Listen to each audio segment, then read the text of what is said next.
탈북하기 하루 전날에 탈북할 걸 알고 있었어? 그러니까 탈북하기 딱 3일 전에 안 났어. 3일 전에 아버지가 좀 있으면 곧 탈북한다, 어디 가서 말하지 말라, 학교 나가지 말라, 집에만 있어라. 그게 한 3일 됐거든요. 탈북 하루 전날에는 알았죠. 왜냐, 아버지가 정리를 하는 거예요. 저희 집에 재산이라고 하면 작은 라디오가 있었어요. 그거를 갑자기 삼촌을 주래요. 그래서 걸어가서 삼촌이 줬어. 근처에 또 작은 이모네가 살았거든요. 이렇게 딱 달고 이렇게 출하는 저울, 그 저울이 있는데 그 저울을 주래요. 그 저울도 갖다 줬어. 집에 그나마 쓸만한 물건들은 뭐 친척들, 친구들 집에 주는 거죠. 예를 들어 뭐 멀쩡한 바켓츠, 물동인데 멀쩡했어요. 물품 정리를 이제 그 한 3일 동안 했거든요. 그래서 탈북 전날에 어떻게 알았냐, 아버지가 야 내일 뛸 거다, 조만간 간다. 그게 아니라 탈북 하루 전에 집에 물건이 없어. 이거 주고 저거 주고 그래가지고 내일 아니면 오늘이구나, 그런 생각을 하고 있었지. 그럼 탈북 전날 형이 했던 행위는 뭐가 있어? 솔직히 친구들 인사도 못했어. 솔직히 전화 해말게. 충성아, 기밀 안녕? 나 내일 탈북할 건데 가다가 총 맞으면 이제 못 볼 것 같아, 이렇게 인사를 할 수가 없잖아. 그 십몇 년을 북한에 살면서 가깝게 지낸 사람들이랑 인사 한마디 못하고 그만 간다는 거지. 그 나이에는 솔직히 잘 몰랐거든. 근데 나이 먹을수록 뭔가 졸라게 슬픈 것 같아. 마지막 모습이잖아. 그 사람도 그렇고 나도 그렇고. 근데 그걸 못했어. 근데 그때 이제 그거는 있더라고. 막 사진을 챙겼거든. 내가 사진이 몇 장 없는데 내 돌 사진, 뭐 7살인가 8살 때 또 탄강에서 찍었던 사진, 그럼 사진이 몇 개 있는데 그 사진을 내가 주섬주섬 챙겼어. 왜냐면 내가 아끼는 사진들이니까. 아버지가 그걸 못 챙기게 하더라고. 왜냐면 조만간 가기 전에 걸리면 증거가 되는 거지. 사진도 들고 다 가지고 어디 가냐. 홀몸으로 가면 친구 집 간다, 친척 집 간다, 어디 간다고 핑계를 댈 수 있는데 이제 뭐 물건, 사진들 이런 거, 특히 사진 같은 거는 많이 가지고 가면 빼박인 거지. 그래서 지금도 가장 아쉬운 게 내 유년기 십몇 년이 사라졌거든. 그 사진을 못 챙긴 게 너무 아쉽지. 사진 말고는 챙긴 짐이 없어? 사진 말고 챙긴 짐이라면 없었지. 내가 저 함경도 제일 위에서 두만강까지 거리가 그때 어린 나이에 걸음으로 한 2-3시간 갔으니까 해봤자 10km? 그 정도인데 이 웃긴 게 제일 좋은 신발을 나름 신었어. 신발도 솔직히 없지. 두 컬레인데 겨울 신발, 여름 신발인데 여름 신발이 좀 짱짱해 보여서 여름 신발을 신고 탈북을 하는데 이제 한 5km 가는데 가다 보면 북한은 이제 친구들이 다 같은 동네에 모여서 살다 보니까 쭉 내려가다 보면 이제 친척집이 있어. 손길 따라 내려가다 친척집 지나가는데 왼쪽 신발 밑창이 나가는 거야. 그 신발이 찢어졌으니까 더 이상 못 걸어가잖아. 급하게 친척집에 가서 지금 급하게 저 할머니 몸이 안 좋아가지고 할머니 집 가는데 신발에 지금 밑창이 찢어졌다 가지고 그 사촌 동생 신발을 거기서 좋은 거를 이제 할머니 집 올라오면서 줄게 하고 그 신발을 신고 탈북했거든. 나중에 이제 그 사촌 동생 만나면 한 소리 들을 것 같은데, 아무튼 그 신발을 내가 신고 유일하게 좋은 거 세핑이라며 사촌동생 신발이래. 그거를 신고 탈북했네. 챙긴 거 하나도 없어. 뭐 사진도 못 챙겼지. 북한의 물건이라 해봤자 다 솔직히 오물이거든. 누대기 깨매고. 나는 아예 챙긴 게 없어. 어머니 아버지는 혹시 모르겠어. 뭐 나 몰래 뭐 빵이나 한두 개 챙겼겠지. 동생도 없었고. 그래서 탈북할 때 그냥 따뜻한 옷, 신발 한 컬레, 그거밖에 없었어. 아니 돈이나 기중품이나 돈 될 만한 걸 챙겨서 가야 되는 거 아니야? 맞다. 진짜 돈 될 만한 거 챙겨야 되는데 내가 잘못했네. 그 초상화를 챙겨야 되는데 내가 초상화를 못 챙겼네. 우리 장군님 초상화들 챙겨가지고 야무지게 그냥 가지고 와야 되는데 북한에 돈 될 게 뭐 있겠니? 아니, 내일 문에도 이상하지 않는 그 흙집에 큰 개구멍 나가지고 옆집 옆집 닭이 그냥 수시로 들어오는 구멍 난 집에, 우리 집 같은 경우는 진짜 가져올 거 없었어. 생모, 알모, 배수의 진이라고 그래야 되나? 쥐 갈 길 생각 안 하는 거지. 그냥 짓기만 하는 거지. 아버지도 우리 가족도 다 그런 것 같아. 그냥 오늘 밤 죽지 않으면 산다. AK-45를 두만강에서 안 맞으면 이제 앞으로는 내일부터는 배불리는 먹을 수 있을 것 같고, 그 목 넘어가면 그냥 AK-45 등에도 앞에도 맞는 거고, 그런 각오가 있었지. 그럼 탈북하기 전에 마지막으로 먹은 음식은 뭐였어? 뭐 먹었지? 그거 먹은 것 같아. 내 기억이 맞다면 탈북하기 전까지 모르겠고 어둑어둑하고, 북한에는 다들 퇴근하고 이제 저녁 되면 이제 집에서 밥 해 먹는다고 막 불 피우고 정신이 없거든. 그때 우리가 이제 집 나와서 출발한 것 같은데, 그때 그래도 먼 길 가니까 배가 고프면 안 되잖아. 그래서 내가 기억나는 거는 이제 펑펑이 떡인데 미숫가루 같은 건데, 한국에서 말하면 강냉이 가루에 물 넣어가지고 이렇게 오물오물 해가지고 주먹밥처럼 그렇게 떡을 먹었던 기억나. 사실 냉장고를 다 털어놓고 나올 줄 알아서. 냉장고. 우리 집에는 당연히 냉장고 없었고, 진짜 냉장고만 해서 탈북 안 했다. 구성 잘 살았으면. 냉장고, TV, 밥솥?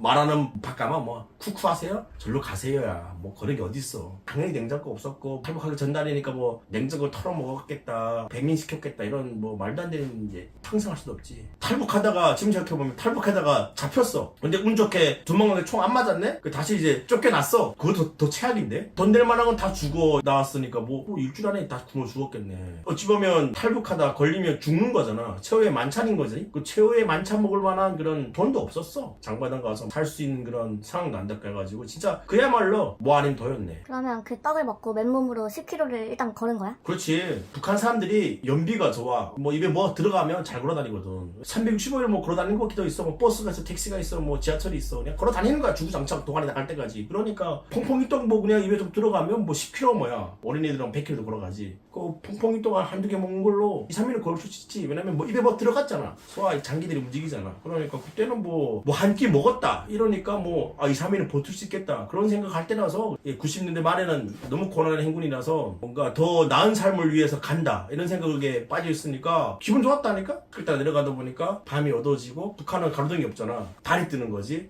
둥근 달이 떴는데 화난 거야. 근데 그게 또 뭐라고 밥도 먹었겠다. 배불리 먹을 수 있는 옆나라를 도강한다. 길도 또 밟겠다 해가지고 콧노래도 했던 기억이 있는데 아버지 손잡고 두만강 딱 앞까지 가기 전까지는 굉장히 내가 들떠있었던 그런 기억이 있어. 그러니까 엄마 아버지는 진짜 막 얼굴 사색이 됐지만 나는 그 어린 나이에 뭔가 나름 신났던 뭐 그런 기억도 있고. 두만강에 도착을 한 시간이 한밤중이었어? 제 기억이 맞다면 자정이요. 네. 밤 10시부터 움직여서 걸고 하다 보니까 네. 12시 다 돼서 네. 두만강 기슭에 도착한 거지. 그러면 2월달이라고 했으니까 두만강이 일단 얼어 있었어? 꽁꽁 얼어있었죠. 제 기억이 맞다면 그 두만강 폭이 아마 한 100m? 150m? 꽤 넓었죠. 그죠? 꽤 넓었고 강 기슭에는 저는 뭐 시체들을 봤고 언덕 느낌도 있었고 눈은 안 왔고. 그리고 2월 하순쯤 되니까 강 네. 기슭은 좀 녹아 있었지. 이제 저희 가족이 일자를 떼었는데 두만강 여기가 북한 여기가 중국이라면 다 떼어가지고 끝에서 왼쪽 발이 빠져가지고 왼쪽 물까지 건너서 막 걸어가면서 이제 막 바지가 언 기억이 있거든요. 네. 낮에는 녹았다 밤이면 다시 오는데 네. 살얼음 졌으니까 네. 모르고 밟으면 네. 빠지는 거지. 북한 쪽 두만강은 지키고 있을 거 아니야.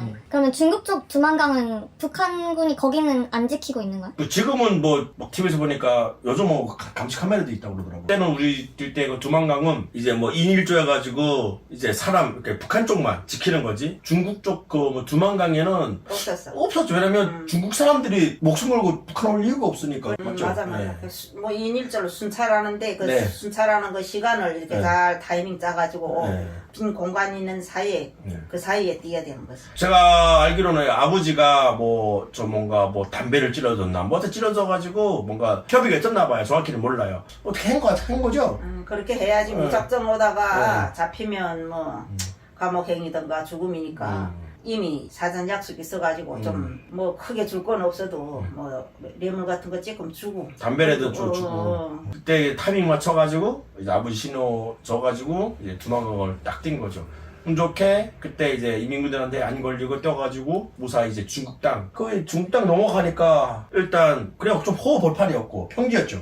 막 넘어가자마자 산이 아니라 그냥 평지였는데 비포장도로를 우리 네 가족이 막 걸었던 기억 나거든요. 국경선이 따로 그어져 있어? 두만강이 국경선이지. 저희는 뭐 내비 없이 뛴 거라서 길이 솔직히 길도 없었잖아요, 엄마. 길이 어디 있습니까? 그래도 논밭을 게 찔러서 길하는 길을 개척해라 뭐 이런 식으로 이야. 걸어가는 게 길이지. 그리고 제일 기억나는 거는 이제 그 개소리가 막 왕왕왕왕 짖었는데 그게 중국계였나요, 어머니? 중국계인데 네. 그 강 옆에 놓고 예. 좀 어느 정도 우리가 그저 무아지경으로 그저 넣어놓은 불숲 그저 막 야산 찾아서 좀 네. 안전한 데 있으려고 네. 하니까 그 드문드문이는 옛날 집에서 네. 강아지 키우니까 걔들이 좀 짖는 거지. 사람 소리가 나니까. 그때 막 저는 어린 나이에 뭔가 북한 추격대가 따라오나? 왜 개소리가 갑자기 나지? 왜냐면 어린 나이에 뭔가 좀 강아지 그 개소리가 좀 뭔가 좀 심장이 좀 쪼이는 느낌? 그러면 두만강을 건너는 시간보다 두만강까지 가는 시간이랑 건너서 걸어다니는 시간이 훨씬 더 긴 거네. 그렇죠. 그치. 맞아요. 그러니까 두만강 폭이 한 100m, 150m면 두만강 뭐 여유 있게 뛰는 것도 아니고 그냥 수삭 뛰는데 그걸 뭐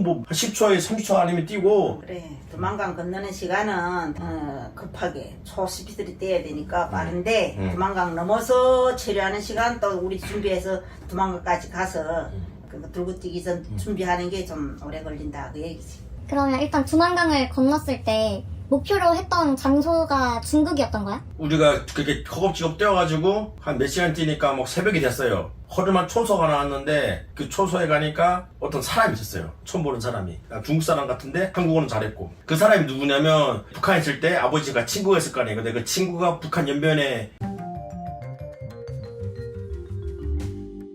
가족이 뛰는데 좀 차 같은 거 좀 빌려달라 해가지고 우리가 갔을 때 그 사람이 이제 그 약속된 장소에 온 거예요. 좋았어요. 그래 잘 그렇게 만난 거 보면 그 단마스 같은 버스가 왔죠. 네. 봉고차 네. 쬐꼬만 게. 그거 타고 이제 들어가는데 저는 어떤 느낌이냐면 뭐 미래 온 느낌? 북한은 아무리 뭐 걸어가고 뛰어가도 뭐 그런 길바닥에 불이 없잖아요. 근데 어머니 기억나요? 우리 차 타고 쫙 가는데 이제 양 사이드 이제 가로등이 가로등이 다 딱. 차도 너네 아마 처음 타봤을 거다. 태어나 처음 타봤죠.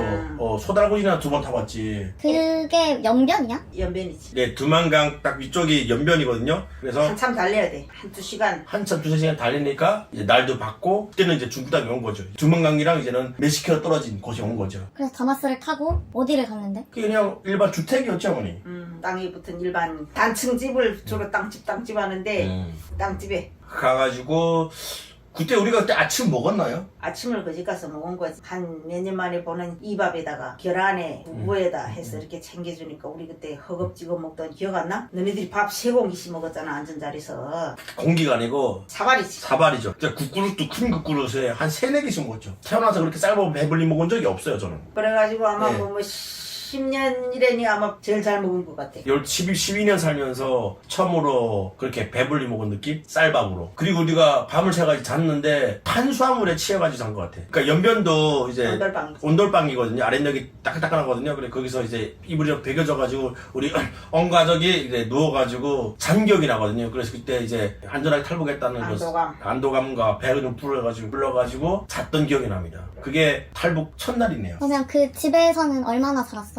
거기 한 이틀밖에 못 있었어. 어쨌든 연변이니까 두만강하고 가까우니까 안전하지 않지. 그렇지. 그러니까 한 이틀 머물렀다가 바로 저 흑룡광 쪽으로 들어간 거지. 왜냐면 우리가 나이가 어리니까 학교도 안 가고 집에 있으면 이상하고 뭐 연변도 그 동네는 다 이제 다 아니까. 근데 모르는 사람들이 외지 사람들이 계속 오래 있으면 의심하고 혹시 탈북자 이러면 또 큰일 나니까 거기서 뭐 한 2-3일인가 있고 바로 이제 이동했지. 흑룡강이라고 이제 좀 더 내륙으로 안쪽으로 한국말 안 쓰고 중국어를만 하는 이제 한족들이만 사는. 흑룡강이 중국에서 위치가 어느 쪽이야? 그러니까 우리 대한민국 지도가 이렇게 생겼으면 여기가 연변이고 살짝 여기로 들어가면 내륙인데 이쪽이 살짝 많이 탔어요.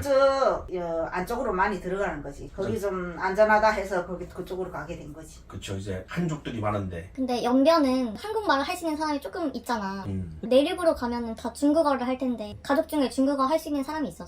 없지. 없지. 거기까지는 우리로 그래도 말하는 사람이 데려갔지. 그 다음부터는 우리끼리 살아야 되는데 다 니디버디 해가며 발짓 다 해가며 살지. 좀 답답하긴 했어. 그리고서 억지로 살아가는 거지. 그게 기억나요. 이제 팅무동이 뭐 알아듣겠다거든요. 그래서 무슨 말만 하면 이제 팅무동. 너 밥 먹었니? 하면 팅부동. 너 이름이 뭐니? 팅부동. 다 모른다는 거. 그것만 기억나네. 그럼 흑룡강을 간 이유는 뭐야? 그때 우리가 처음 간 지역이 요양원? 여기로 말하면 여양원 느낌인데 그게 네. 양로원. 거기서 이제 우리의 뭐 얘기를 안 거죠. 탈북했다 내가 저기. 근데 이제 먹고 사는 데도 고민이다. 어떻게 좀 우리가 일자리 있냐, 먹고 살 수 있냐, 뭐 그런 얘기가 돼가지고 와라 좀 돌봐주겠다 해가지고 어머니 아버지가 좀 허드내리를 했죠. 그러니까 이미 전화하고 네. 가긴 했는데 양로원 그 사장이가 자기네데 와서 열심히 일하면 닥치는 대로 일하면 월급은 받지 않고 일만 열심히 해라. 시간이 흘러가면 국적을 해주겠다. 이래서 걸어간 거지. 월급을 안 받고? 월급 안 받고 이랬어. 네, 왜냐면 우리가 그러니까 불법 체류자니까 월급 떼우는 거는 한순간했죠. 월급? 아이고 신고 안 하면 땡큐 이런 느낌이었지. 잠잘 곳이랑 먹을 건 다 주고 거기 기록한 거야? 일단 거기 양로원 느낌인데 거기서 좀 양로원하고 떨어져서 울타리 비치고 개돼지를 키웠어. 맞아. 거기서 우리 가족이 그 개돼지를 돌보라는 거지. 같이 이런 식당들에 가서 짬바국 이렇게 자전거에다 달고 이렇게 바켓지 퉁재 같은 거 달고 또 물을 받아다 먹이고 사료는 거기 안 먹이더라. 옥수수 가루내서 뭐 어찌어찌 해서 개돼지 키우는 큰 울타리 안에 우리 거기 거주하게 된 거지. 이렇게 큰 그런 공장 같은 집이 있는데 울타리 안에 개 한 20-30마리 그 뒤쪽에 보면 또 돼지 몇십 마리 키웠어요. 그리고 그때가 초봄? 아니면 좀 겨울 그래서 그 공장 같은 집이 좀 추웠어요. 방은 좀 많은데 난방 같은 게 안 돼가지고 늘 밤마다 추웠던 기억나거든요. 북면강은 엄청 추워. 북한보다 더 추울 정도라고 말하면 되는데 뗄 건 없고 하니까 옥수수 거기가 많으니까 옥수수를 까가지고 옥수수 송치 그거 떼면서 거기서 개돼지를 돌본 거지. 끓여도 먹이고 짬밥도 또 수거에다 먹이고. 너네 아빠가 그걸 했었는데 그러면 자전거에 드럼통 같은 거 큰 걸 양 사이드에 실었어요. 무게 중심이 뒤로 가니까 저 자전거가 좀 계속 앞에 들리거든요. 그래서 아버지가 잡고 제가 뒤에서 밀어가지고 아버지랑 같이 갔는데 중간에 막 빠르거든요. 니셔 청문민지 하는데 어떻게 알아들어요? 이제 중고지 며칠 안 됐는데. 근데 저는 아버지가 봉저 있으니까 걔가 막 촌짓 막 했어요. 근데 이게 오라는 건지 가라는 건지 어떻게 알 수 있냐고요. 그냥 봉저 있는데 걔가 이제 중국어를 쓴 거죠. 바보가 왔는데 말길 하나도 못 알아먹는다. 다른 사람 다음에는 말길 알아먹는 사람을 보내려가지고 이제 편지를 준 거죠. 근데 우리 그거 편지 보고 뭐 읽을 줄 모르니까 그거 그대로 이제 우리 돌봐준 사람한테 줬는데 그 사람이 그거 보고 웃은 거죠. 이제 그게 뭐 무시한 거죠. 그러니까 뭐 우리가 뭐 제대로 일도 아니고 막 음식물 쓰레기를 갖다 주는 이제 냄새나고 하니까 좀 복장도 그러니까 저희 좀 그런 게 있었고 저는 북한 살면서 음식물 쓰레기란 단어도 몰랐고 음식물이 남는다는 그런 개념을 몰랐거든요. 근데 이제 잔반 처리가 뭔지를 알았고 이 아까운 거 저녁이나 오후 다음날 먹어야 되는데 그냥 버리는 거예요. 그리고 저는 제 개인적으로 뭐가 신기했냐면 그때 처음 봤거든요. 세탁기를 봤어요. 붕붕붕 막 돌아가는데 이게 세탁기래요. 이게 빨래야 되는데 전력 소리 나는 게 무슨 이게 세탁기래 해가지고 했는데 진짜 그게 세탁이 되는 거예요. 나도 그 자변기를 거기 가서 양원에서 처음 봤다니까. 허간 날 이렇게 무릎 꿇고 앉아서 다 볼일을 보는 줄 알았는데 한 40평생 살면서 처음 봤나 자변기를. 그때 진짜 뭔가 다 신기했던 기억이 나요. 좋은 추억이기도 하지만 처음에는 하루 세끼 굶지 않자고 물론 탈북했지만 일단 배부르고 보니까 또 여러 가지 여건이 또 있지. 너는 일단 학교를 못 가고 말을 모르니까 아무리 이래도 놈이 나라 땅이니까 대화도 안 되고 하니까 좀 사는 게 좀 답답하지. 그 요양원에서는 얼마나 살았어? 저희가 그래도 꽤 있었죠. 그때 한 몇 개월? 한 반년 정도 있었어. 그쵸. 예, 꽤 있었어요. 그러면 그 흑룡강에서 일을 하고 국적을 받은 거야? 못 받았죠. 받았지.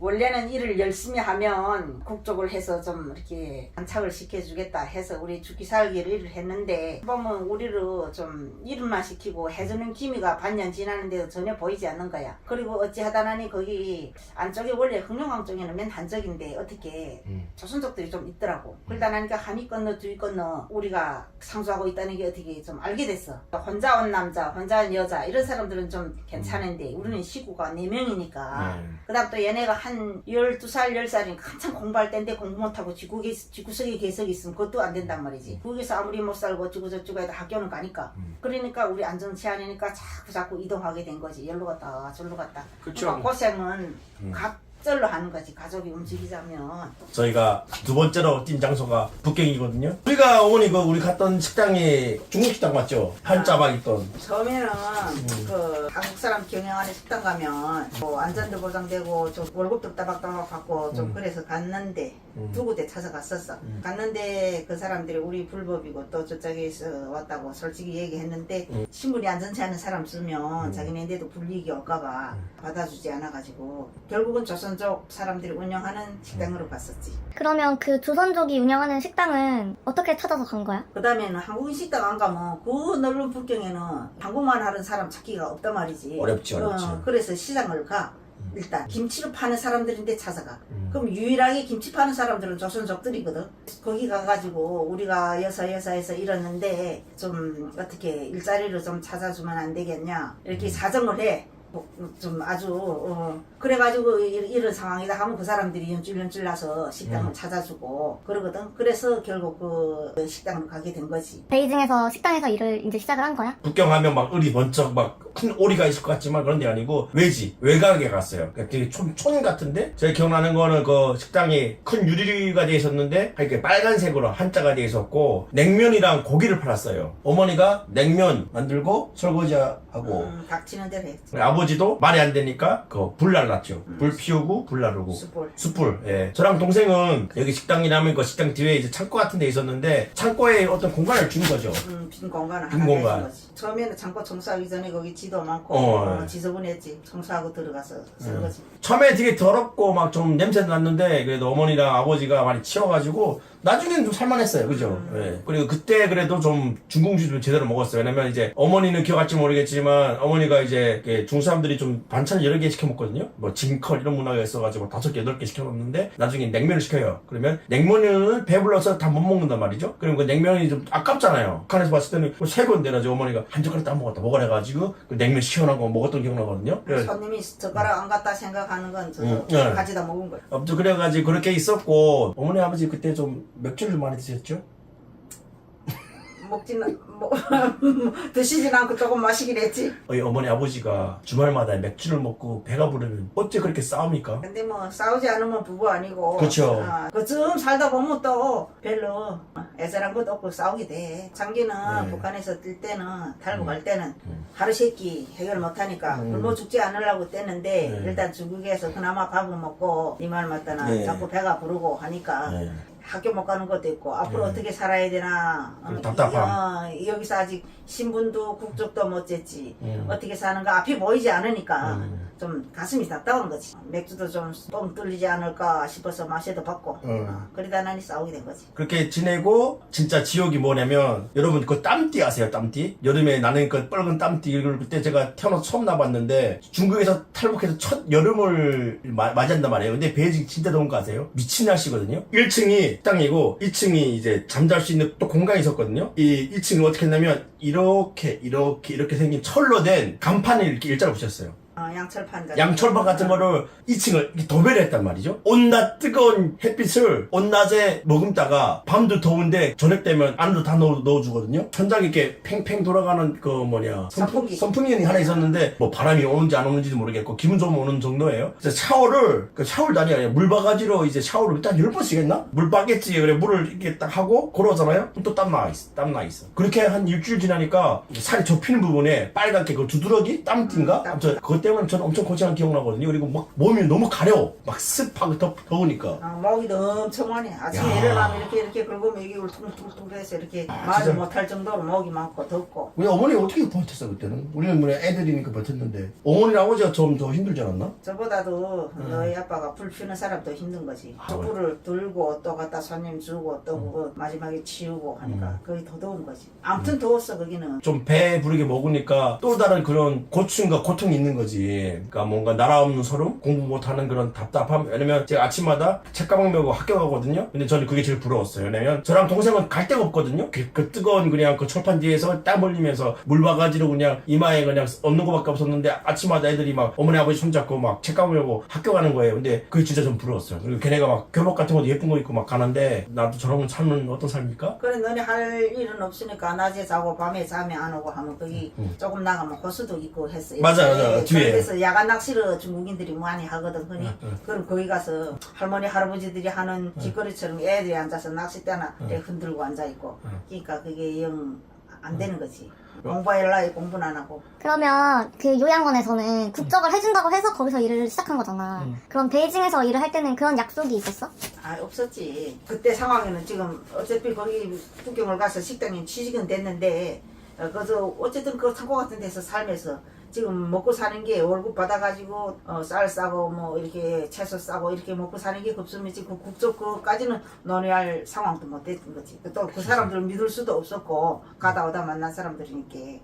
처음에는 소개받기를 시간 지나면 뭐 국적 해결해 준다 뭐 이런 식이었지만 그렇게 몇 개월 살도 안 됐으니까 그때부터는 어찌됐건 국적보다는 먹고 살아야 되니까 뭐 일할 수 있고 재워주고 그런 상황이면 좀 안전하다 하면 그냥 뭐 들고 뛴 것 같은데 맞죠? 갈 수 있는 곳은 다 간 거지. 네. 그래서 월급 잘 주고 안전하게 월세집 하나 좀 어떻게 마련되면 거기를 다 움직인 거지. 국적을 그렇게 쉽게 할 수 없다는 것도 조금 알았고 초창에는 금방 와서 모르니까 뭐 모르니까 그렇게 쉽게 그 국적을 취득할 수 있는 줄 알았지. 근데 그게 한두 푼 드는 것도 아니고 한 명도 아니고 4명이 하자면 그게 쉬운 일도 아니더라고. 신분 따는 거는 포기한 거지. 그러면 그 식당 조선족 주인은 탈북을 했다는 걸 알고 있었어? 알고 있었지. 그래서 처음에는 우리 시골에서 농사다가 망해가지고 와서 좀 아무 말도 모르고 애들도 학교 못 가고 그래서 이런다고 했는데 조금 한두 달 지나보면 시원하지. 어딘가 머리가 알지. 그러니까 나중에는 알게 된 건데 그래도 그냥 일하게 해줬고 그들은 많이 고마웠어. 이모저모 또 그래도 안 됐다고 좀 돌봐도 줬고 식당에서 좀 그래도 이렇게 나머지 식재료도 있으면 좀 주기도 했고 그랬었어. 베이징에서는 그래도 우리 네 가족이 좀 덥고 힘든 부분이 있었지만 그래도 좀 거기서는 좀 무난하게 지낸 것 같은데요. 월급도 받고 예. 그 작고 같은 데지만 그 어쨌든 식당 뛰니까 조금 들어갔지 식당보다 그러니까 안전하단 말이 정면에 도로변에 있는 게 아니니까. 그렇지. 그래서 거기서 좀 지냈는데 어쨌든 거기도 우리는 그러니까 영원이라는 게 없어요. 6개월이든 1년이든 길게는 못 있어. 그러면 거기 베이징 그 식당에서도 위험하다고 판단이 돼서 또 다른 지역으로 이동을 한 거야? 저녁 되면 저랑 동생이 나와서 좀 이동을 하고 그랬는데 경찰이 갑자기 나랑 동생이 걸어가는데 중국어로 막 하는 거지. 근데 저는 순간에 막 당황스러워가지고 막 귀 안 들린 척 했거든요. 그냥 좀 걔네가 좀 스무스하게 넘어갔는데 그러니까 그런 느낌으로 뭔가 우리가 한 곳에 좀 오래 있다 보니까 아 신분이 좀 노출됐다 이런 생각과 이런 뭐 타이밍 그런 느낌으로 또 우리 네 가족이 좀 들고 뛸 수밖에 없는. 이번에 뛴 지역은 어디야?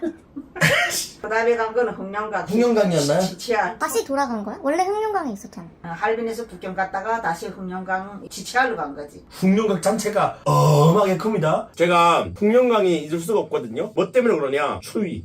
정말 이렇게 얼어 죽겠다. 저한테 첫 겨울이었어요. 진짜 추웠어요. 북한이 춥다 해도 그저 뭐 20, 30도 정도. 거긴 아마 한 3, 40도 되는 것 같아. 그리고 우리 옷도 남이 다 입다 버린 거 아니면 이래 누구 주는 거 입다나니까 떳떳이도 못 입었지. 그러니까 더 추운 것 같아. 그 풍룡강 집이 반이 두 칸으로 나눠져 있는데 한 칸은 안방이고 바깥방은 아궁이가 있는 이렇게 구들방이었어요. 구들방. 뭐냐면 따뜻해지잖아요. 근데 이 구들에 넣을 수 있는 그런 재료가 없는 거예요. 흥룡강에. 뭐 연탄이나 나무나 그런 살 수 있는 돈도 없었고 그래서 저랑 그 동생이 하루 일과가 뭐였냐면 어머니는 어디였지? 식당에 지냈나? 료관에서 청소하고 밥하고. 아버지는 진짜 막 농촌 가서 끌려가서 일하고 해가지고 어머니 아버지를 며칠째 한 번씩 봤는데 어떤 느낌이었냐면 어머니 아버지가 뭐 10원이나 20원이나 중돈을 주고 가요. 그러면 하루에 뭐 두 끼, 세 끼 사 먹을 수 있는 뭐 빵, 두부 이런 거 사가지고 먹어요. 그날은 그냥 자는 거지. 왜냐면 이제 하루 돈을 쓰면 그 용돈이 끝나는 밤에는 그냥 달달 떨고 자야 되는. 하루는 밥을 사 먹고 하루는 연탄 같은 걸 사가지고 밥을 굶때 불을 띄워가지고 우리가 저랑 동생이 같이 지냈던 기억이 있거든요. 그러니까 하루 일과가 그 온 동네를 두시면서 박스나 뭐 나무나 그 아궁이에 탈 수 있는 그런 거를 그러니까 하루 종일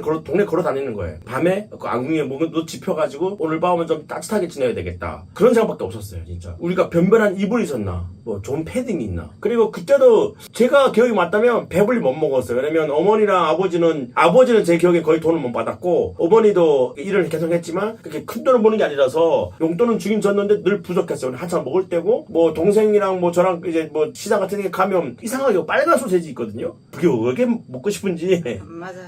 가늘고 빨간 거. 예, 가는 거 빨간 거는 소시지가 있는데 그거 하나 사면 하루가 끝나는 그런 용돈이라서 3일 동안 뭐 보고 있다가 아 오늘은 뭔가 먹어야 되겠다 하면 그거 하나 사가지고 막 나눠 먹던 기억나는데 그 한족이 그러니까 말은 잘 안 되는데 좀 사람 착했어요. 근데 맨날 그거 날 이제 그 방에 이제 애들이 있으니까 가끔씩 이제 저녁 먹을 때 초대했거든요. 근데 그 사람이 맨날 밥 먹을 때마다 고량주를 먹었는데 고량주를 먹으면 추울 때 좀 몸이 따뜻해진대요. 그 사람이 고량주를 우리한테 그때 병으로 줬나 해가지고 한 1리터 되는 걸 저랑 동생한테 줬거든요. 그때 저랑 동생이 고량주 먹던 기억이 나거든요. 눈이 엄청 와가지고 엄청 추운데 뗄 것 없고 그 고량주 반컵 먹고 그날 그냥 기절했던 기억 나는데 그랬고 제가 아버지 기억이 그때 좀 되게 뇌리에 박힌 게 있는데 아버지가 탄강에서 일을 그렇게 하면서도 아버지 손이 좀 검다? 이제 좀 손이 좀 상한 건 있었지만 처음으로 이제 아버지 손이 이제 겨울인데 농사일을만 해가지고 이게 손이 다 갈라져서 왔었거든요. 그래가지고 그때 제가 아버지 손 보고 막 되게 울었던 기억 나는데 아버지가 그때 돈을 제대로 못 받은 것 같은데 가을 추수가 끝나고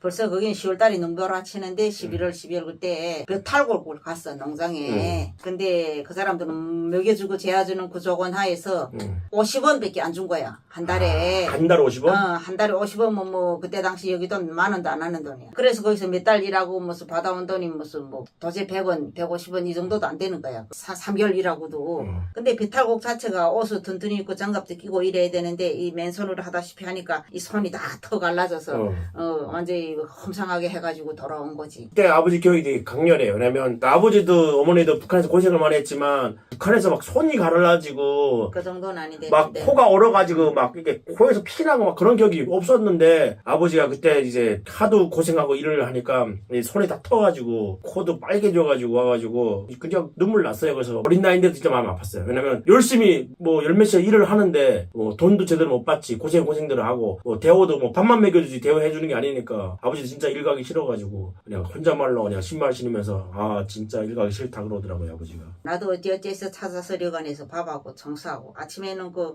여관 식구들이 밥 아침 또 먹고 돌아서면 또 점심해야 돼. 또 먹고 돌아서면 저녁해야 돼. 그리고 뭐 화장실이니 복도니 무슨 돌아가면 다 또 칸칸이 청소해야지. 그래가지고도 그때 200~300원이 뭐 여기 돈이 그때 상황에는 5만 원도 진짜 안 돼. 한 달 월급이.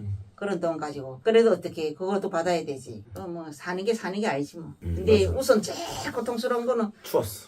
추운 게 그렇게 추운데 나도 처음 봤어. 어떻게 춥다고 말을 표현할 수가 없다니까. 아 우리가 중요한 거 하나 얘기 안 했다. 그래서 우리 죽을 뻔했잖아요.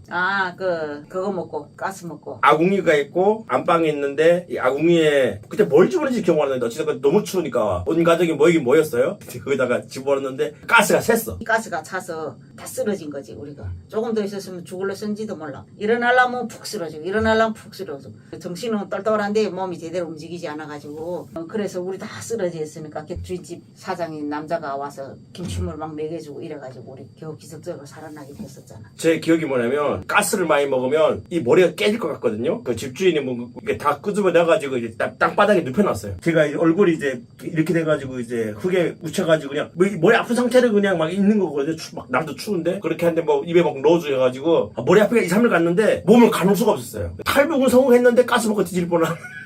진짜 어이가 없는. 일어설 수도 없고 이러시면 네. 쓰러지고. 우리 가족뿐만 아니라 모든 탈북자들이 그렇지만 이게 탈북 한번 성공했다고 진짜 꿀 빠는 거 아닙니다. 이거 그냥 가는 거 한순간이에요. 그래서 처음 우리 온 가족이 진짜 추웠고 죽을 뻔했던 그런 기억이 있는 흑룡강성입니다. 저희가 그런 흑룡강성에서 또 토끼입니다. 또 토끼는데 다음에 어디지 어머니? 내몽골이야. 거기야 또? 아 거기구나. 범이고 몽골이고. 내몽고. 내 몽군가요 발음이? 네이티브로 한번 해주세요. 내몽구. 이야 냐냐냐.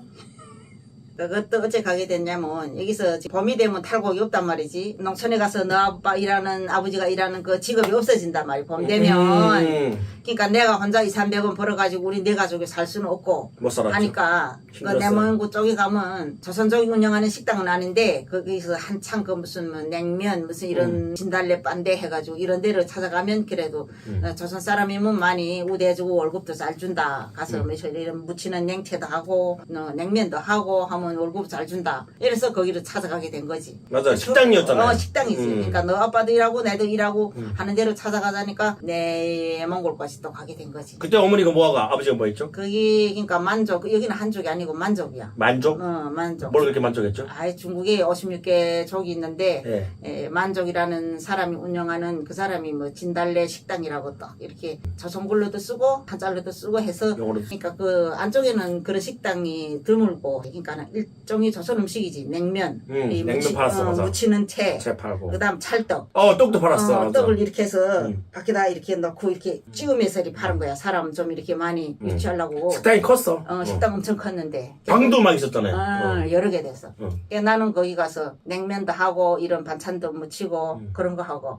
그다음 너네 아빠는 거기서 그런 것도 팔았어. 개고기. 지금 그러니까 지금 생각하면 좀 그런데. 네. 개 잡았지 아버지가. 개를 잡아서 파는 그런 개 잡는 그런 일을 했거든. 도살하는 거. 근데 아버지 안 좋아했어요. 아버지도 마음이 열어가지고 그럼 좀 싫어하던데 아버지도 맞아요? 그게 기억이? 사실 못할 짓이지. 지금 생각하면 더더욱 못하는 짓인데 그때 상황에는 시켜야 되니까. 개고기, 소고기 무슨 다 파니까 돼지고기 다 파니까. 제 기억이 맞다면 아버지가 저랑 아버지 성격 똑같거든요. 욱 하긴 하는데 마음이 열려요. 그리고 막 좀 그래가지고 아버지가 그 개 잡는 걸 별로 안 좋아했어요. 처음에는 뭐 할 수 있다 했는데 그 개 잡고 막 털끝 흘리고 막 이런 게 아버지가 한두 번은 괜찮은데 계속 시키니까 뭐 거역할 수도 없고 해가지고 아버지 계속 했는데 아버지가 술 드시고 해서 이 일 너무 하기 싫다. 차라리 불 나는 거 하게 다른 거 하겠다 했는데도 그 로바님 사장인데 계속 시켰던 기억나거든요. 그래서 그거 했지. 그래 어쨌든 주인이 시키면 뭐 해야지 뭐 어떻게. 그땐 돈 좀 받았어요, 어머니? 그래 받았지. 나 사실은 네. 나 요리하기도 별로 좋아하는 성격이 됐는데 그거 제가 잘 알죠. 네. 중국에 와서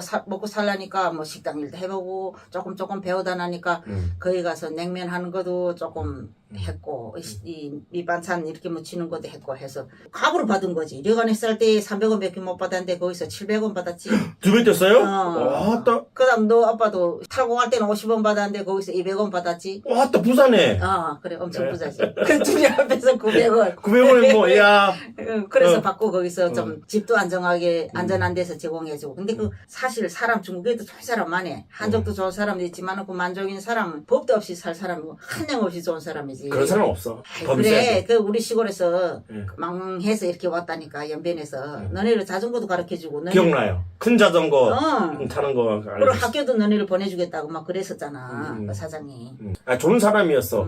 그러니까 사장들은 좋았어요. 왜냐면 큰 자전거가 있었는데 제가 하도 심심해 보이니까 그때 제가 13, 14 그런데 학교도 못 가고 있으니까 심심해 보인다고 자전거에서 알려주는 거예요. 근데 그 소통이 안 되니까 막 되게 친절하게 알려주는데 막 넘어지는데 그래도 그 사람의 그 따뜻한 마음은 그래도 그 기억이 있어요. 그래서 자전거를 그때 배웠어요, 저는. 맞아요. 너네 둘이 그때 자전거 이렇게 작은데 올라타가지고 큰 자전거로 두발 자전거 그때 그래 배운 거잖아. 그치? 그리고 저는 그 내몽골 하면 기억나는 게 그 초리에서 이제 먼지가 진짜 많았어요. 비포장도로라서 차들이 한번 싹 지나가잖아요? 그러면 진짜 북한이에요. 북한이 다 비포장도로잖아요. 그 새노란 먼지들이 싹, 그래, 콧구멍에 그대로 싹, 내 콧구멍 위치를 알려주거든요? 그 기억이 있어요. 그래서 먼지가 많았던. 그렇지만, 내몽골을 제일 잘 먹었나? 우리가? 그래, 거기서는 그래도 월급도 좀 받았고, 그 다음에 그 식당도 크니까, 그 주인이 좋아서 또 많이 줬어, 우리로. 이거 갖다 먹어라, 저거 갖다 먹어라, 이래가지고, 거기서는 조금 좀. 배불리 먹지 않았어요, 어머니? 우리가? 그때는? 그래, 배불리 먹고, 이 반찬 돈 걱정도 별로 안 했고, 맞아요. 거기서 많이 얻어다 먹으니까, 그래도 안전하게 보내긴 했지. 쑥 안으로 들어갔으니까, 조선 사람 드물단 말이지. 내몽골은 흑룡강석이 흑룡강배 뭐 고급 생활인데, 거기서도 좀 우리 그때 개 잡는데, 너 아빠 말고 거기 한족인지 만족인지는 정확히 기억이 안 나는데, 그 젊은 총각애가 하나 있었어. 근데 그 자식이 우리를 말 하나도 모른다고, 우리를 놀래 먹은 거지. 뭐, 치꺼우수 하면 뭐, 거기 개떡 먹으란 소린데, 우리는 모르니까 걔가 활짝 웃으면서 치꺼우수 하면 우린 좋다고, 그래서 확 이랬단 말이야. 그러니까 지금 생각하면 모조리 바보지. 그러니까 그때 그 조선족이 하나 주방에 있던 애가, 아무리 그래도 말을 모른다고 네 사람한테 개떡 먹으라면 쓰겠나 막 이러니까 어제 개떡 먹으라는데도 허허하고 웃는 거고 우리 말 모르니까 그저 웃었다고 하니까 저 자식이 지금 이모들이랑 지금 형님이랑 놀리느라고 지금 개떡 먹으라 한다고 그랬는가. 야 이거 말은 좀 배우긴 배워야 되겠다. 그때 그 생각을 우리 절실히 했었지. 그 새끼 변화가 뭡니까, 어머니?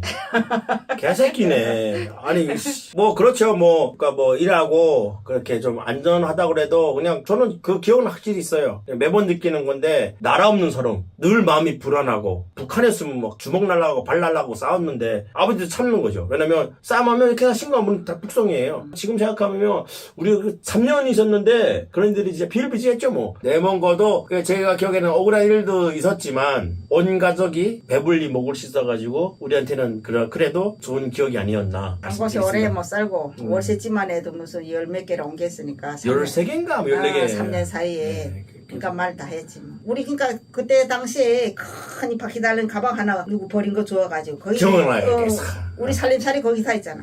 프라이팬도 들어가고 무슨 옷도 들어가고 신발도 들어가고 무슨 일체 거기 다 들어가면 거기 우리 이삿짐이 됐거든. 큰 가방 하나가. 어디 이동할 때 이제 세간살이가 늘잖아요. 누더기 세간살이 늘어가지고 이렇게 큰 시꺼먼 가방에 넣어도 안 되면 저는 바지 8개, 옷 10개 이렇게 입고 팔이 이렇게밖에 안 되는 거예요. 이렇게 하도 수능교육이 있으니까 이제 옷을 못 버리는 거겠네. 그래. 이렇게 하고 막 기사 타고 버스 타고 걸어 다니는 기억나거든요. 기억나요, 어머니? 바지 막 8개 막 옷 10개 입고 이렇게 이불 씹는 건 다 입고 다 입고 다니는 이렇게 거야. 해가지고 이렇게 걸어다녔던 기억이 나는데 몽고볼도 한 3개월인가 4개월인가 산 것 같아요. 그럼 또 다른 지역으로 옮긴 거야? 먼저 지치알 있다가 내몽골 갔었는데 거기서는 물론 식당 주인들이 우린데도 잘해주고 월급도 따박따박 주고 좋았어. 근데 다시 지치알로 오게 된 계기는 너 아빠 친구가 먼저 한국 온 게 있었는데 예. 어찌어찌해서 연계가 돼가지고 그 친구가 일종의 생계비도 좀 주고 한국으로 가게 좀 어떻게 도와주겠다 이래가지고 그 내몽골은 너무 안쪽이니까 그쵸, 내력이죠. 그래서 어떻게 연기하기도 힘들고 갑자기 좀 어떻게 이렇게 연기를 하려면 좀 이런 넓은 데로 나와야 될 것 같아서 다시 풍령광을 나오게 된 거지. 내문골도 2번인가 가고 치차른골도 뭔가 2번인가 왔다 갔다 한 기억 나는데 제가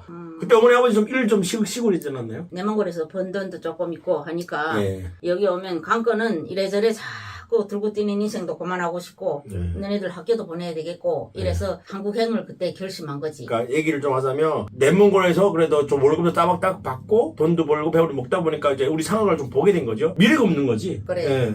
초창기 북한에서 들고 뛸 때는 그저 하루 쉽게 해결하면 끝인 줄 알았는데 앞이 안 보이는 거지. 한국 잘 산다 하니까 좋은 나라. 그리고 같은 민족. 그래서 그래가지고 우리가 꿈을 꾸고. 그래, 부풀은 꿈을 안고 다시 지치하러 오게 됐지. 예, 그리고 그때 제가 제 개인적으로 뭐가 왔냐? 사춘기로 왔습니다. 아버지한테 지금도 미안한 게 뭐냐면 지금은 카메라 어떻게 나갈지 잘 모르겠지만 괜찮았어요. 예, 그때는 무스였나 이렇게 스프레이를 해가지고 이렇게 짜는 게 있거든요. 이 흔들어가지고 짜면 그렇게 머리에 올리는 거 있잖아요. 그거를 구해가지고 우리 친분이 좀 동네에서 팀이 안 되는데 제가 그 머리에 바르고 막 멋을 냈어요. 사춘기가 오니까 뭔지 모르겠지만 뭔가 못 내고 싶은 거예요. 그래서 머리도 좀 이상하게 만지고 옷도 좀 튀게 입으려고 뭐 없는 옷에 좀 빨갛고 파랗게 입고 해가지고 아버지가 진짜 그렇게 입지 말라고 동네 튀지 말라고 했는데 그래가지고 아버지한테 좀 몇 대 맞다가 아버지가 우리 이거 난로인가? 네, 그거에 화난다고 아버지가 던졌거든요. 던지고 뚜껑 닫으려고 그러는데 그 빵 터진 거예요. 그래서 아버지가 화상을 입었죠 얼굴에. 이게 이게 이마에 다 화상 입은 거지. 불길이 확 올라와가지고. 뭔가 안 좋은 징조가 생긴 거예요. 아버지가 어찌됐든 우리 집 가장이신데 중국가 처음 크게 다친 거 아니에요, 어머니? 근데 더 슬픈 거는 병원에 갈 수도 없고 네. 목적이 없어서 그래서 화상연고나 싸다가 바르는 정도. 아무리 물집이 생기고 이렇게 진물이 질질 흘러도 그래서 병원 못 가고 연고만 바르는 정도 됐지.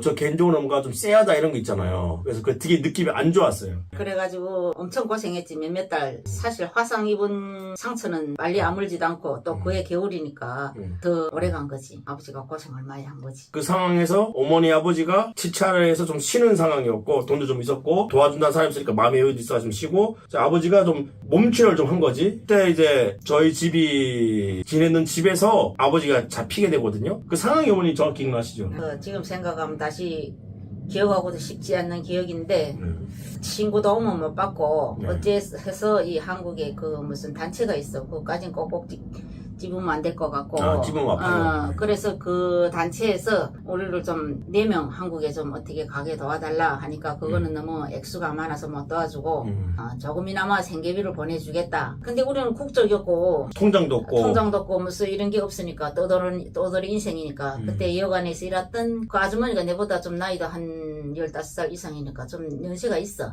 여관 사장 앞으로 돈을 받기로 했거든. 통장에 그 사람은 있으니까. 그래. 근데 참 사람들이 뭐라고 말할까? 신보가 고약한 게 자기네들은 돈이지만 우리는 잡히면 목숨이란 말이지. 그렇지. 근데 그 돈을 우리를 잡아서 공안에 신고하면 자기가 그 돈을 먹을 수 있거든. 자기 통장으로 돈이 꽂히니까. 저희 가족이 다 부순되면. 그래서 공안에다 우리를 찌른 거지. 탈북자가 어느 주변에 월세 잡고 산다. 그날에 일이 되려니까 나는 애들 데리고 좀 매우탕을 갔었고 너 아버지 혼자 있다가 공안이 권총 차고 3명이 들어와서 그래서 깜짝 못하고 잡힌 거지. 큰 돈 아니었어. 진짜 큰 돈이면 차라리 이해가 되겠어. 근데 진짜 큰 돈이 아니에요. 진짜 한국 돈을 하면 한 12, 10만 원 되나? 그 돈에 눈이 멀어가지고 저희 가족을 신고한 거죠. 그 아주머니가. 우리 4명 있으면 다 잡혔지. 근데 일이 되려니까 우리는 나가 애출한 상황 됐고 너 아버지가 혼자 잡힌 거지. 그 흑룡강 그 안쪽에는 사실은 탈북자도 없고 없지. 신고할 사람도 없고 하는데 그 돈을 글쎄 몇 푼 안 되는 돈을 자기네 그거 먹겠다고 칼치하겠다고 우리를 갖다 고발하면 우리는 북한 잡혀가면 가족끼리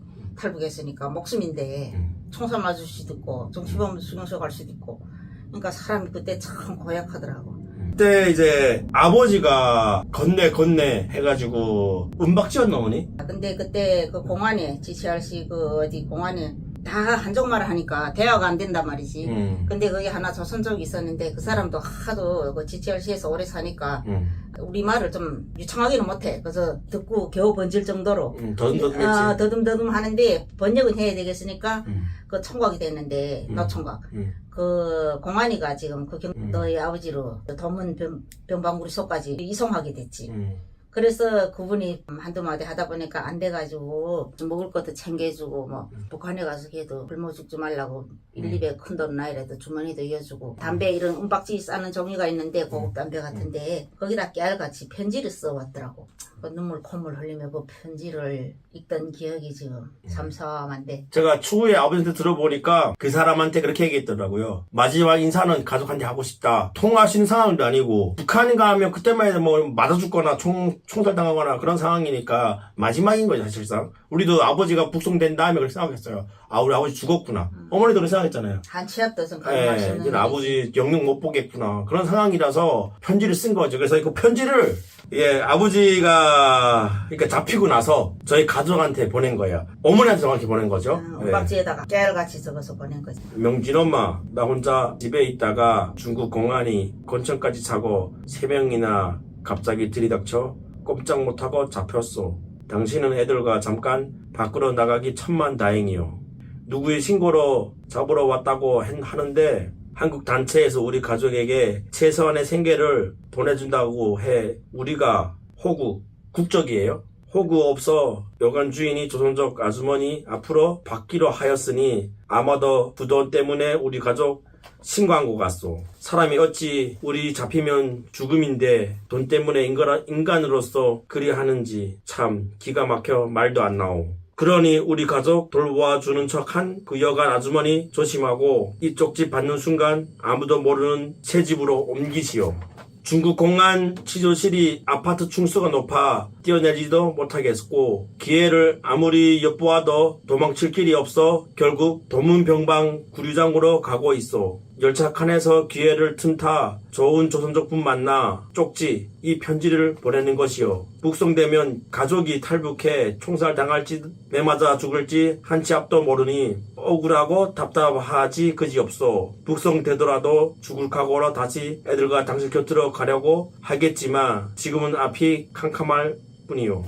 부탁에 글을 쓰려니 목이 꽉 메어지만 타양살이에서 애들을 키우려면 힘들겠지만 그래도 힘내어 잘 키워주오. 아프지 말고 잡히지 말고 잘 있소. 네, 이게 아버지 마지막 편지였죠. 뭐. 이 편지를 받고 저희 세 가족이 그냥 며칠 그냥 울었던 기억나거든요. 어머니는 뭐 당연히 뭐 억장이 무너지는 심정이었을 거고 저는 어떤 느낌이었냐면 아버지 잡혔으니까 그냥 나도 북한 가야 되나? 포기하고 싶다고 그래야 되나? 그러니까 뭔가 어린 나이인데도 우울증이 왔다고 그래야 되나? 되게 처음 느껴보는 감정이었는데, 그러니까 북한에서 십몇 년을 막 굶고, 막 중국에서 우리가 막 숨어 지내고, 막 거지처럼 살아도, 그래도 뭔가 즐거움이 있고, 희망이 있고, 기쁨이 있었거든요? 근데 아버지 잡힌 날부터는 그냥 하루하루가 절망적이었어요. 뭐라고 해야 돼요? 아, 진짜 그때 생각하면 열받네. 아무튼. 그래도 그때 어제는 쫓겨댕기는 인생도 너무 어전 지치고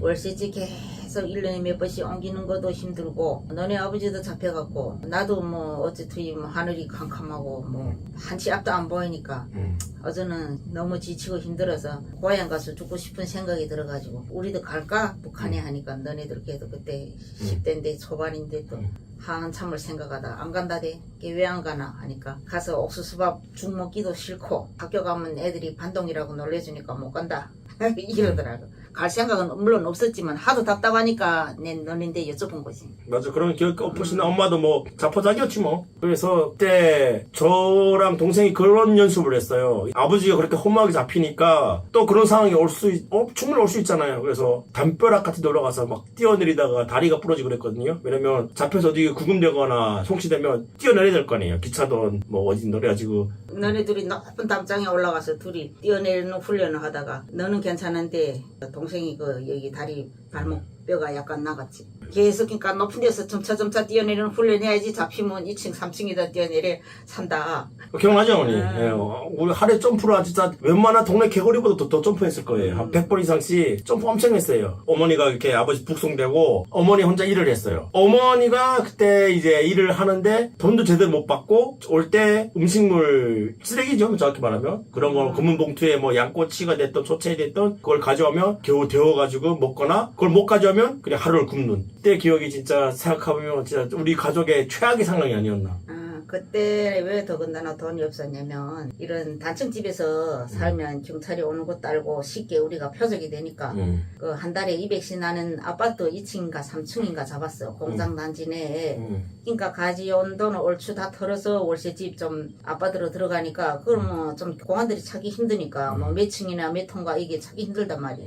단층집은 뭐 표적이 금방 뚜렷하니까 그러고 나니까 돈이 없는 거지. 그래 보험이 되니까 뭐 야채 쌀 돈이 없으니까 봄에 중국에는 그 실파가 많이 나. 쪽파 많이고 실파. 그거 해서 너네 간장에다가 이래 재워서 먹이면 너네 속이 쓰리다고 호간 날 그 파만 먹이니까 기름도 없이 간장에다 담근 파만 먹이니까 속이 쓰리다 그런 기억이 나. 근데 그때 또 꼬치집에서 일했는데 월급은 그때 300인가 받기라고. 월급은 줘야 말이지 한쪽이. 안 줬어? 그리고 한 40분 1시간씩 신발이 다 구멍난 천신을 신고 버스비도 없어서 걸어다니고. 그리고 손님들이 먹다가 남긴 거는 그저 좀 느낌이 깨끗하다 하는 거는 다 가져다 먹는 판이지. 진짜 그때는 완전 최악이 됐지. 그래서 그거 기억나요? 그것도 오는 길도 검해가지고 우리가 막 나무 짝대기로 막 이렇게 해가지고 맞아요. 엄마 마중도 갔잖아요. 11시 12시 그때 버스 다 끊기니까 퇴근해 오는데 그 공장 단지 내니까 가로등도 없고 무섭단 말이지. 시커먼 게 사람 하나도 없고. 너네 어린 게 또 아빠도 잡혀가는데 또 엄마가 또 어디 오다가 또 무슨 사고나 날까봐 회초리 같은 거 각목 같은 거 들고 마중 나오느라고 가만 데서 유명한 애들이 둘이 걸어오는 거 보면 너네 형제지. 지금 생각하면 그런데 그렇게 거기서 사는 거야. 그리고 뭐 엄마한테도 얘기하는 지금 처음 얘기하는 것 같은데 엄마 출근하고 이제 저녁 때 되면 너무 배고파가지고 왜냐면 이상하게 아침도 점심도 굶어도 괜찮은데 저녁 되면 너무 배가 고파가지고 저랑 동생은 그걸 많이 했어요. 동네에 쓰레기통을 다 뒤졌어요. 음식물 쓰레기통. 동생은 위쪽 가고 나는 밑에 쪽 가가지고 이제 음식물 찾아가지고 동네 개 고양이처럼 그냥 음식물을 이제 많이 주워 먹었던 기억나는데 그때 진짜 참 그러니까 그 전이 내 멍을 해서 그래서 잘 먹다가 또 중국에서도 굶고 힘드니까 그때가 진짜 최악이 아니었나. 휴지도 없어가지고 화장실 쌀 돈이 없으니까 아파트는 이런 문고리에다가 전단지를 꽂아놓잖아. 지금 광고지. 그거 사실 빼오면 또 누가 보면 또 욕하거나 또 신고할까봐 겁나가지고 너네 새벽에 3시 4시 누기 다 일어나기 전에 그 전단지를 다 뽑아놓은 거야.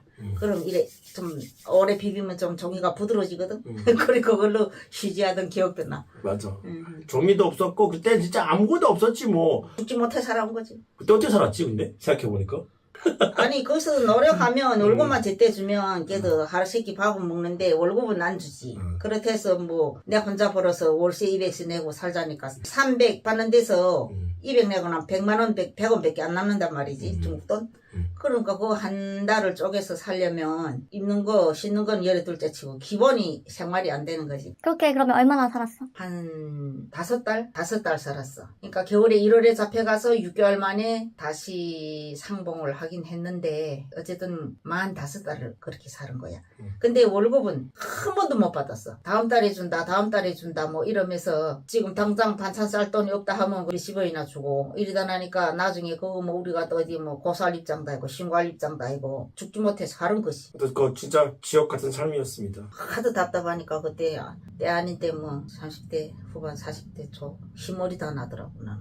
뭐 다시 갈 수도 없고 살자니 앞이 캄캄하고 일하면 돈은 안 주지 어디 가서 싸울 수도 없고 그렇다 해서 무슨 법을 해결할 수도 없고 뭐 중국 넓은 땅에서 지금 당장 하루 세끼 먹는 거 해결하기도 이렇게 힘든데 앞으로 어떻게 살아야 되나. 이게 사람 사는 게 아니다. 그때 생각하면 나랑 동생도 뭐 그렇게 얘기를 안 했어. 그러니까 둘 다 뭔가 애들인데 그래 애들도 울증이 오나 봐. 그래서 둘 다 계속 그냥 누워 있거나 자거나 막 저녁에 배고프면 온 동네 그냥 길고양이처럼 막 돌아다니는 기억밖에 안 나거든. 그때 심정은 나는 그냥 아버지 돌아갔다 생각했어. 왜냐면 나도 잘못됐다 생각했지.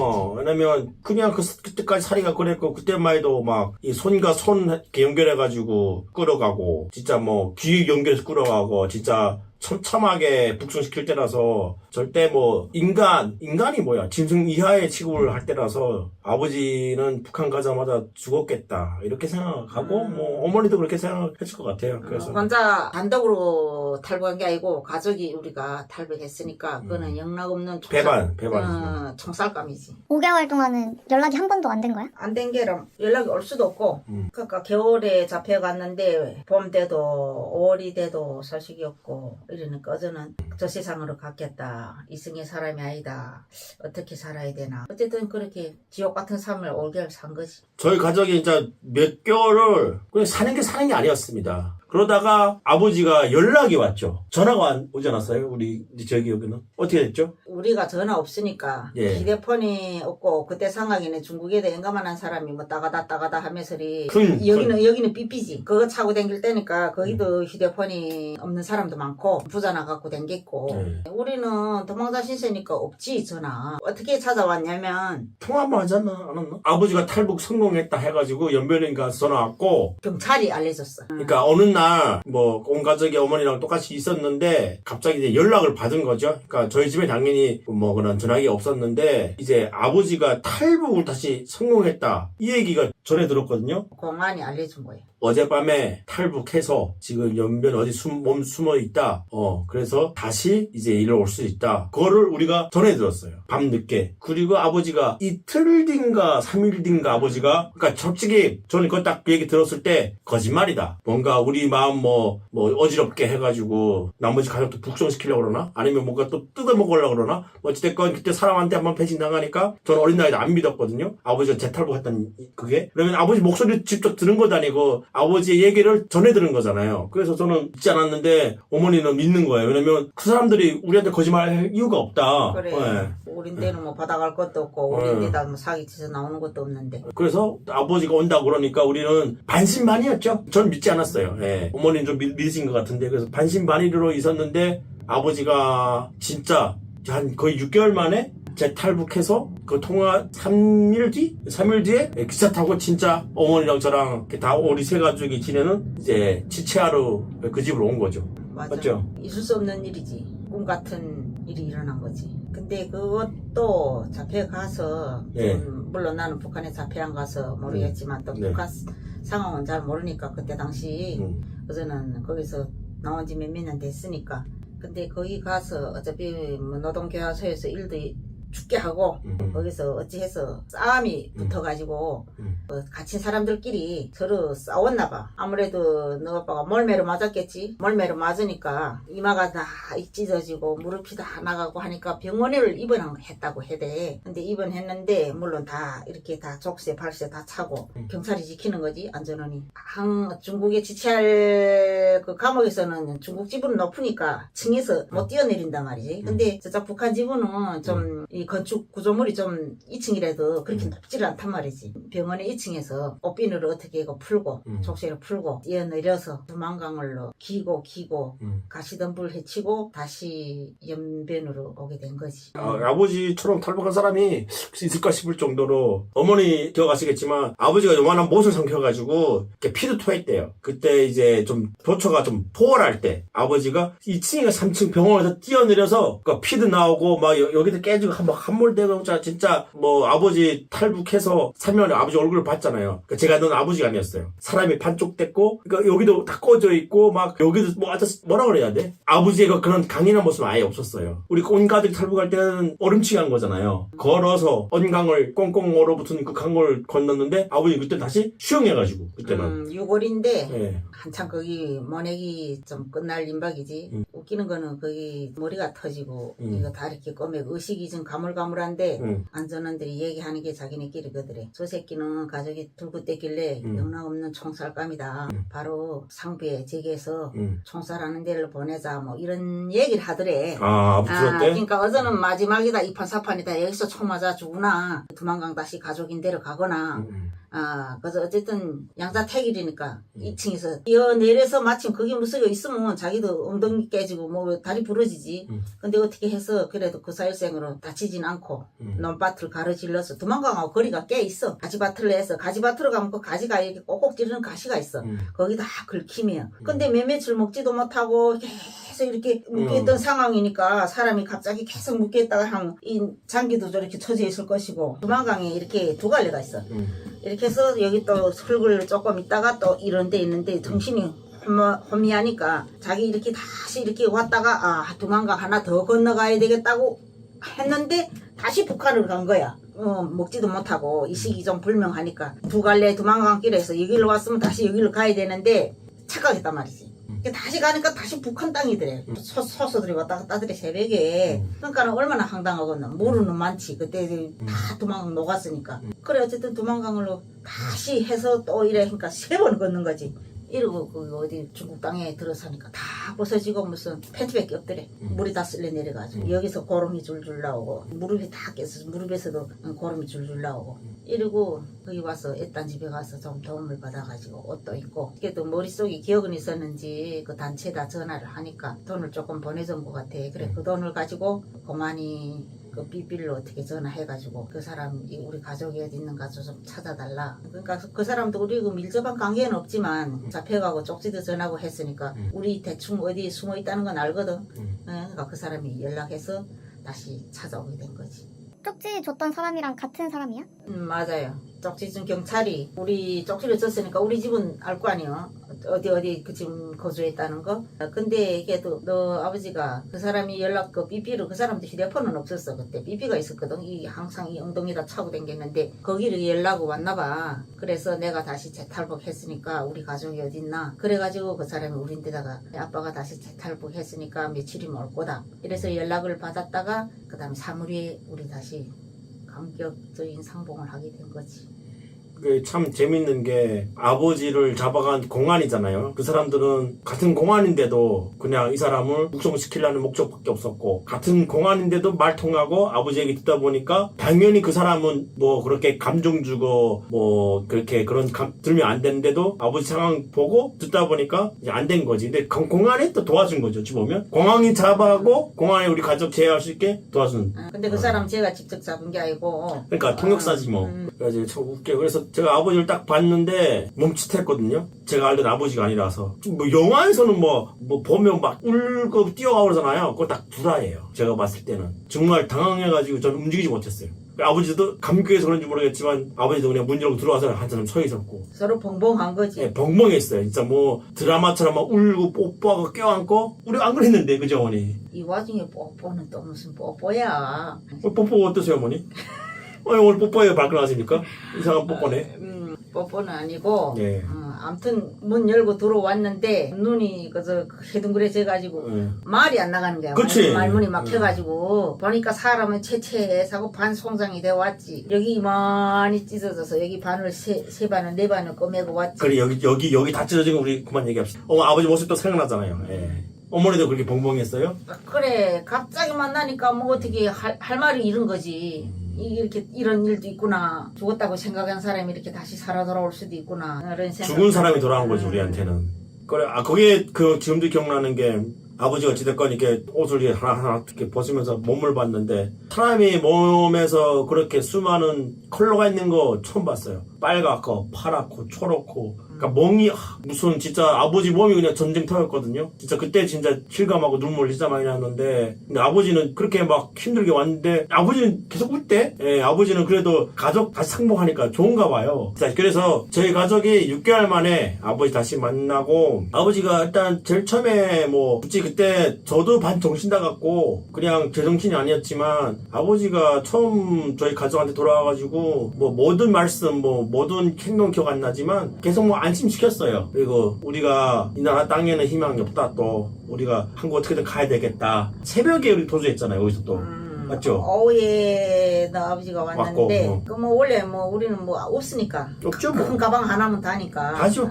큰 가방 하나 바퀴 달린 가방에다 이것저것 거지 같은 살림은 다 틀어박아가지고 새벽 찰로 다시 또 위험하고 불안불안하니까 다시 또 도망친 거죠. 근데 아버지가 어찌됐건 지금 멀거리 거시기하니까 아버지가 모자 쓰고 저희가 새벽같이 택시를 잡아가지고 기차역에 갔어요. 근데 그 기차역이 엄청 컸거든요. 그래서 그 가방 하나 넣고 가운데 온 가족이 이렇게 서가지고 기차 오기를 기다리는 거예요. 근데 그게 시간이 그렇게 길지도 않았어요. 한 시간이 1시간 반이었나 했는데 우리 온 가족이 아버지 북송당하고 그런 아픈 추억이 있어서 그런지 모르겠지만 어머니 미어캣 알아요? 이렇게 그러니까 우리 내 가족이 기차 앞에서 혹시 또 누가 와서 우리 가족 해코지 하지 않을까 해가지고 계속 사방을 2시간. 제가 봤을 때는 아버지가 제일 두려웠을 것 같은데 아버지도 계속 두리번거리시고 어머니도 똑같고 그렇게 해가지고 우리가 또 다른 지역 그때 또 어디 갔었죠 어머니? 지치아는 하도 크긴 하지만은 거기서 한번 잡힌 것도 있고 물론 그 공안이 고맙고 믿어야 되지만은 어쨌든 우리 집은 어제 알게 됐으니까 그렇지.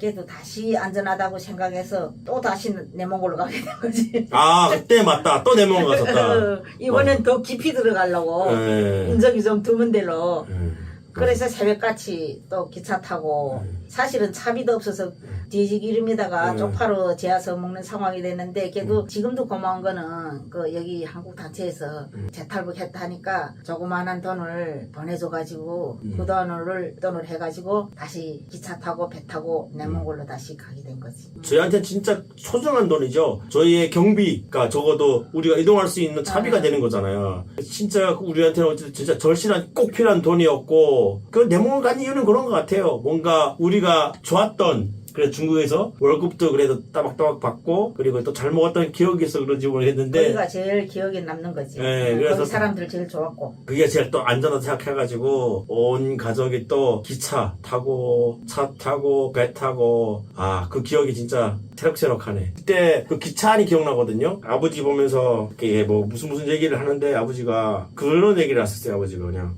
북한은 이제 내 나라가 아니다.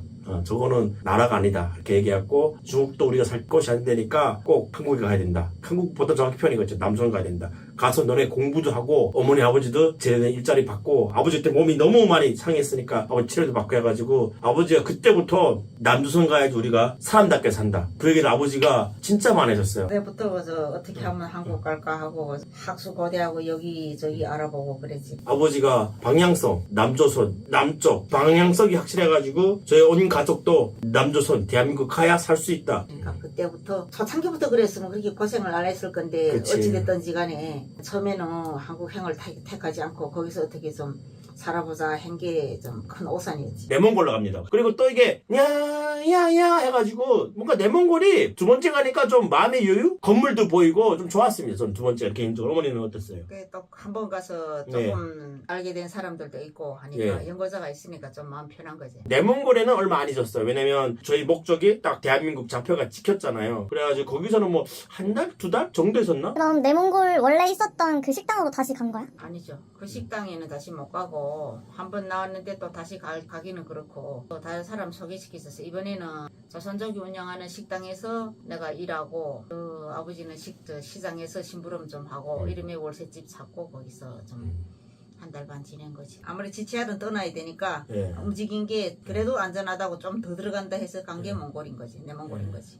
그러니까 일단 그때 저희 가족이 온 생각이 뭐냐, 일단 깊게 들어가면 안전하다. 그래서 저희 마지막 인사죠. 내몽골 가서 이제 어떻게 또 한국 오게 됐냐. 그러니까 저희 가족을 도와준 단체가 있잖아요. 근데 그 단체한테 저희 가족이 얘기했어요. 저희가 처참하다. 애들 공부도 못하고 몸도 아프고 심지어 이제 아버지 북송당해가지고 더 이상 위험해서 못 산다. 가족도 한번 잡히면 이제 우리 가족에 희망이 없을 것 같다. 이렇게 편지를 구울져서 썼어요. 근데 그 단체에서 우리는 거기 도와줄 힘이 없다 해가지고 기자 한 분을 소개시켜줬거든요. 그래가지고 기자분이 힘을 발휘해가지고 저희 가족을 대한민국에 오게 해줬거든요. 완벽한 생명의 은이죠. 그러니까 이름을 좀 밝힐까 말까 했는데 뭔가 좀 애매모호해가지고 저희가 밝히지 못하는데 이씨예요. 아무튼 그래가지고 그 기자분께서 저희 가족을 구출하신 거예요. 맞죠 어머니? 되게 고마운 분이지. 혼자서 또 하기도 그렇고 하니까 그분도 한국에 이런 무슨 도움단체들이 있는데 여기저기 이렇게 의뢰해가지고 사실 4명이 우리 거기서 여권을 가짜 여권을 만들어서 한국 온다는 거는 아주 버거운 일이고 돈도 많이 드는 일이란 말이지. 근데 그렇게 도와줘서 항상 그분한테 너무 감사하고 고맙고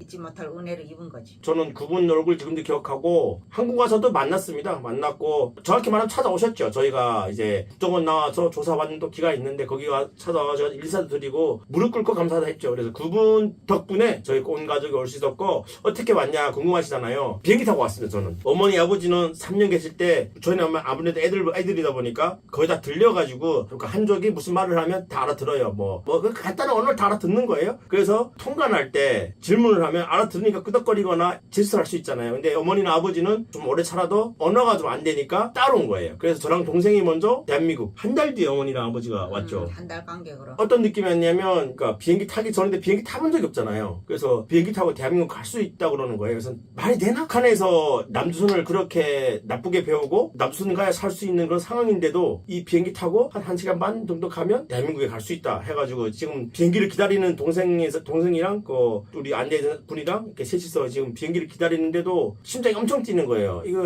진짜 이렇게 쉽게 갈 수 있다고? 그럼 우리 가족은 3년 동안 뭐 했지? 가면 무슨 일이 일어날까? 뭐 예를 들어 뭐 남조선 가면 살쪄서 피 뽑아간다. 눈 감으면 코베 간다. 이런 생각도 막 기억나고 두려운 밤? 설레임 밤 하면서 기다리는 기억도 있고 한국 도착해서도 국정 가서 조사받을 때도 저랑 동생이 먼저 갔잖아요. 근데 이제 어머니 아버지가 너무 안 오는 거예요. 왜냐면 금방 올 줄 알았는데 뭐 일주일 돼도 안 오고 2주 돼도 안 오고 해가지고 또 어머니 아버지는 공안에 잡혀가지고 북송됐나 이제 못 오는 상황인가 아예 연락이 안 됐으니까 그래가지고 어머니 기억할지 모르겠지만 제가 그때 잠을 거의 못 잤어요. 살이 엄청 빠졌었거든요 그때. 뭐 어머니 아버지가 저를 보자마자 왜 이렇게 오랜만에 봤는데 살이 많이 빠졌냐 해가지고 그 말도 기억나는데 저는 그때 잠을 진짜 못 잤어요. 왜냐면 이대로 영영 우리 가족은 또 이별인가? 그런 생각이 나요. 한 달이 진짜 저한테는 한 1년? 엄청 길게 느껴지는 그런 시간이었어요. 여권이 예. 한국 여권이 아니라 중국 여권이야? 중국 여권이지. 한국 여권은 할 수가 없고 중국 여권인데 그러니까 우리 중국 국민이라는 거 인정하는 증서는 있어야 되니까 신분증이 없는 상황에서 우리는 호적이 없잖아. 그러니까 지금은 어림도 없는 일인데 뭐 그때 상황에는 그렇게 가짜 여권을 만들 수 있었지. 그때 돈이 좀 많이 들지. 유조를 한 거죠?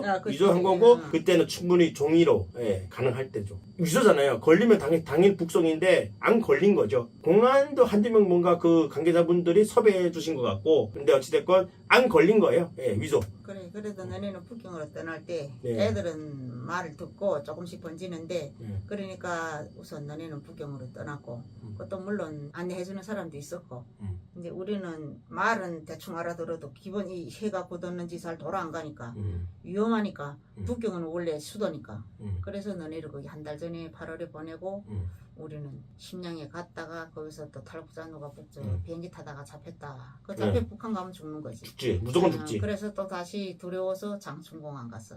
결국 장춘에서 타고 온 거지. 근데 그때도 우리도 물론 너네 먼저 한 달 왔으니까 우리가 거기 잡혀서 북송되면 생 이산가족이란 말이지. 두 번 다시 못 보는 상황 됐단 말이야. 그렇지. 그러니까 우리도 많이 심장이 쿵쾅거렸지만 우리를 안내하는 사람은 더 위험을 많이 감수해야 된단 말이야. 그러니까 그 사람들이 아마 또 이 검사하는 그 공안들인데다가 좀 찔러준 것 같아. 말 물어보면 우린 당연히 말을 그렇게 유창하게 못한단 말이지. 중국말을. 그럼 째까 걸러내는 거지. 그래서 아마 거기를 통과했는데 그때 심장 쿵쾅거리고 조금만 호흡 올라오면 오더라고. 비행기 타기 전까지는 나가다 잡히면 우린 저쪽으로 가면 너네 10대 너네 두루 여기다가 물론 좋은 한국 땅에서 살겠지. 근데 영원히 못 보는 거잖아. 아버지는 두 번째니까 아버지는 가자마자 송살이고 어머니도 뭐 정치병수현 사람이면 어머니 똑같이 뭐 천면당했을 아니 그때는 한국 행했으면 무조건 다 무조건 총살이죠. 총살인 거야. 중국 공항에서 중국 비행기를 타는 거야? 그러니까 우리가 뭐 아시아나 항공인지 베이징 항공인지 무슨 거래사인지 그 비행기가 안 들어옵니다. 그래서 어머니 무슨 비행기 탄 기억나요? 그때 상황에는 뭔 비행기인지 기억 안 나. 저도 기억 안 나니까 뭔가 제 기억이 더듬더듬하면 아시아나 항공 같아. 승무원이 한국말을 했어요. 근데 지금 생각하면 한국 비행기 있던 것 같아. 비행기 안에서 우리로 뭐 이렇게 밥도 주고 무슨 음료도 주고 이런 거 우리 먹은 기억이 나면 쏠래 나는 것 같아. 그러니까 비행기를 타서 비행기가 뜨면 그럼 이제 안전한 건지가 궁금했던 거지. 그래 뜨기만 하면 안전한 거지. 근데 만약에 중국 비행기였으면 잡아가서 돌아갈 수도 있잖아. 근데 뭐 일반 중국인들이 우리한테 뭐 여권 보장을 할 수도 없고 그리고 비행기 안에서 다시 신분 조사는 안 하니까. 그러면 한국 들어올 때도 안 걸렸어? 그 여권이? 한국 와서는 알지 그게. 왜냐면 대한민국에 탈북자들 딱 오면 국정원 좋은 사람들이 다 와 있어요. 마중 나와. 마중 나와 있어가지고 대한민국까지 속일 수가 없어요. 중국이나 뭐 베트남이나 다른 데는 좀 속일 수 있겠지. 대한민국은 절대 너 인천공항에서 니 달북자니? 예? 이러거라 해가지고 조사받으러 가야 되지. 절대 안 됩니다. 그래가지고 대한민국에 딱 왔을 때 인천공항이었는데 그냥 국정원이 누가 봐도 그냥 시커먼 정장에 블랙맨 나오는 그런 분들 2명 있어요. 대한민국 오신 것을 환영합니다. 안내하고 우리를 이렇게 데려오게 한 분이 다 얘기한 거지. 이래서 여서에서 유저 여권 만들어 온다 하니까 그 사람들이 우리 마중 나왔는데 저 승용차 이렇게 좋은 차 타고 그럼 바로 여권을 회수하는 거야. 그러면 바로 국정원을 들어가는 거지. 그러니까 한국 분들은 다 알지. 사상이 다 알지. 저쪽 중국 땅에서 모를 뿐이지. 그러니까 어쨌든 여기다 발 붙이면 그다음 우리는 한시름 넣는 거지. 비행기 타면 그냥 끝났다고 생각했는데 왜냐면 이 비행기가 뭐 돌아간다고 생각도 안 했고 근데 그렇게 염원하던 한국 땅으로 1시간 반이면 훌 날아오는데 네.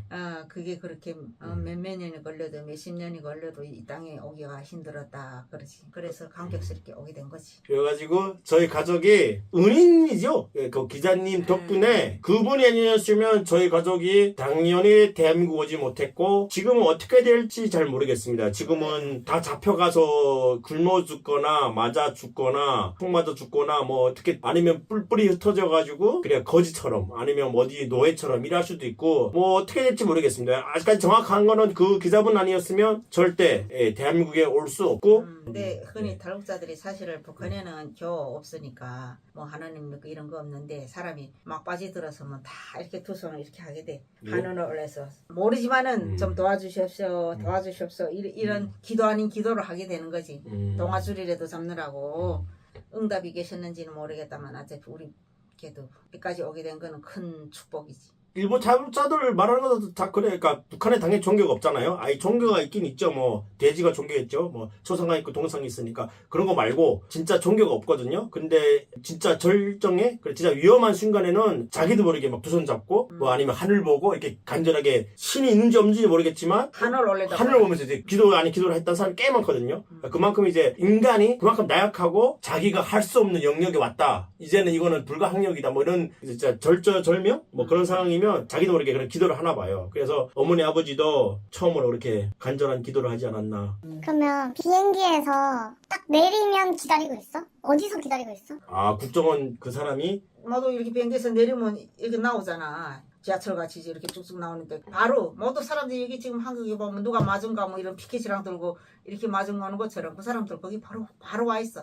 나오자마자 그래서 우리 이렇게 인도에 가는 거지.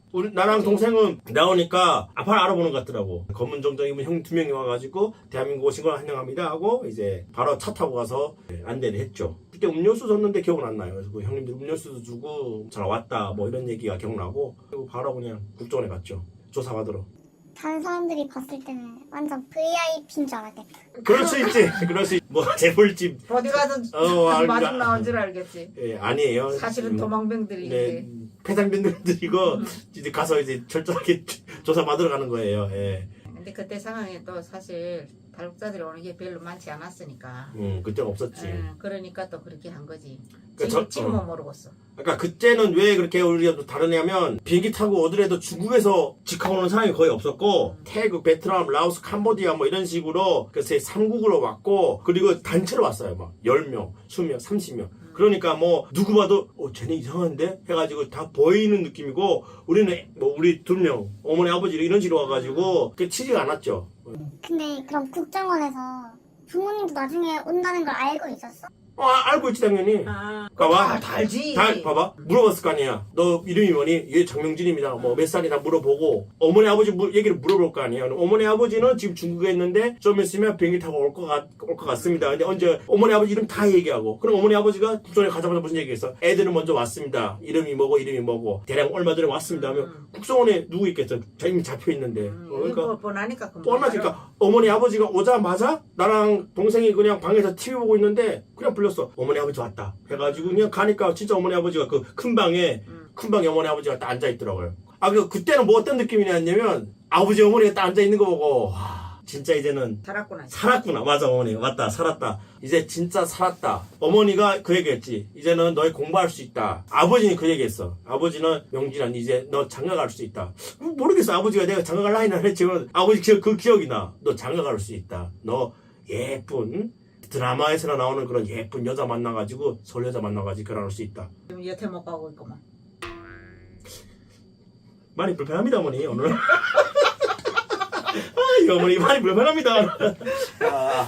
저 그래가지고 할 말 다 잃어먹었어.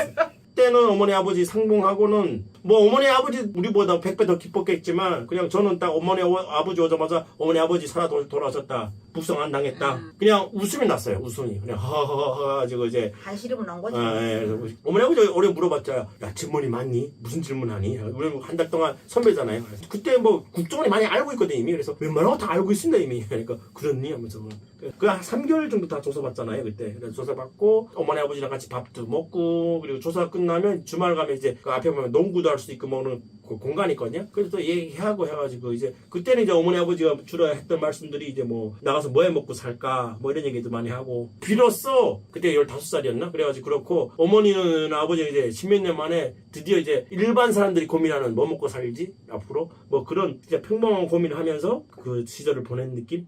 그래. 어쨌든 여기 와서 안전하고 잡혀갈 일은 없지만은 여기 와서 열심히 살아야 된다 이런 거는 많이 들어가지고 우리는 뭐 갑자기 뭐 특별한 기술이 있어 많이 배운 게 있어 하니까 나가서 뭐 해야 되나 그런 고민을 좀 하게 되는 거지. 근데 일단은 그 안에서 조사받고 하루세끼 먹여주고 재워주고 하니까 한두 달 거기 치료하다가 그다음 또 교육받는 대로 한원으로 가게 된 거지. 네, 그렇습니다. 저희 탈북 스토리가 보통 이제 다른 분들 보시면 이제 북한 삶이나 뭐 한국 삶 얘기하지만 저희 같은 경우는 이제 진짜 살기 위해서 그 3년 동안 그냥 이것저것 개구리 메뚜기처럼 그렇게 산 얘기를 그게 얘기했거든요, 어머니랑. 어머니랑 또 기억나는 부분 얘기하고 또 저희가 너무 좀 심한 얘기를 뺐어요. 그래가지고 카메라 앞에서 얘기할 수 있는 그런 기억나는 그런 뭐 이젠 추억이죠, 뭐. 별로 흥미롭고 재미도 없는 거 긴 얘기를 들어줘서 고맙죠. 너무 감사합니다. 너무너무 감사합니다.